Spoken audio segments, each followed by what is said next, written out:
الحمدلله وحده والصلاة والسلام على من لا نبي بعد. زما ډیرو خوږو عزتمندو، الله تبارک و تعالی جل جلاله انسان لا بشمار نعمتونه ورکړي دي. په دغه نعمتونو کې یو نعمت الله تبارک و تعالی جل جلاله انسان لا سترګې ورکړي دي.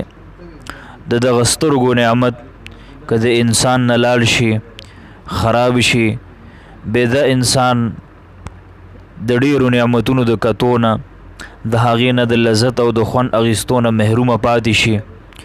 دی وایي چې زما د ژوند ټوله سرمایه دې لاړه شي، مال او حال دې لاړ شي، ځمکه او جایداد دې لاړ شي، خو چې ما ته نظر را واپس شي. نو بیا عزتمندو د دغې نظر حفاظت کول ضروري دي، د دغه سترګو حفاظت کول ضروري دي، د دغې نعمت قدر پکار دی. نو ستاسو په وړاندې یو وظیفه ذکر کومه. دغه وظیفه چې انشاءالله تبارک و تعالی تاسو کوئ، نو ستاسو د نظر کمې او د هغې خرابي به ختمیږي او انشاءالله په ټول عمر کې به د نظر خراب نشي.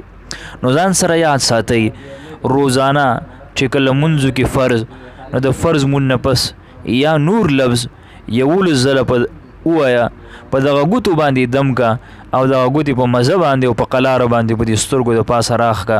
که ستا په نظر کې کمی، نو د قرآن کریم دغه آیت فکشفنا عنک غطاءک فبصرک اليوم حدید دغه روزانه وایه او په دغه سترګو باندې دموه. انشاءالله تبارک و تعالی د سترګو پرده وي، د سترګو مشکلات وي، نظر خرابي، دا به الله تبارک و تعالی جوړ کړي.